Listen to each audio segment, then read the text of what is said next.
Bangor Auditorium has been the site for an incredible amount of thrilling games and amazing moments. Tonight, though, we relive one of the most boring games in the history of the building. It was 1994, and late in the regular season, John Bapst was playing Ellsworth, and the final score of the game was 10-8.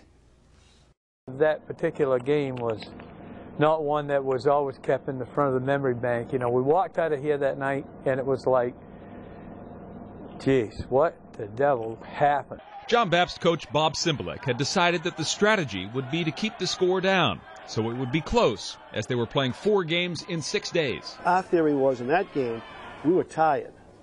Okay, as long as the game was close going into the last quarter, we'll play the last quarter in that situation. Okay, but also don't forget, we weren't the best team. Cymbaluk even told his kids that they weren't as good as Ellsworth. But if you get kids to buy in, and they see that they got a chance to win, okay, that's a selling job. I mean, nobody really agreed with Sim's deliberate style, and he did it quite often. John Bapst led the game 5-4 after the first quarter, but Ellsworth had a 6-5 lead at the half. Both teams held the ball in the third, and no one scored. It takes 2 to tango, so I only take half the blame. Do you feel partially responsible for the 10-8? Sure. I mean, I played holding the ball the third period. You know, it was kind of like, I'm ahead. I'll be damned if I'm going to play what you want me to play if I'm the person that's in the control right now. Do you remember the fans pretending to sleep during that game? Yeah. Must have been horrendous to watch. My daughter Hillary is somehow still playing after surviving being a spectator that night.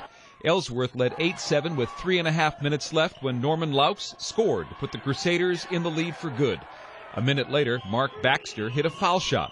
Ellsworth had a couple of shot attempts in the final minute, but when Kurt Harriman missed a 3 at the buzzer, Bapst had a 10-8 victory, and at least a few fans were excited. If I had to do it again, I'd have played the fourth quarter. We'd have just gone out and just played and see what evolved.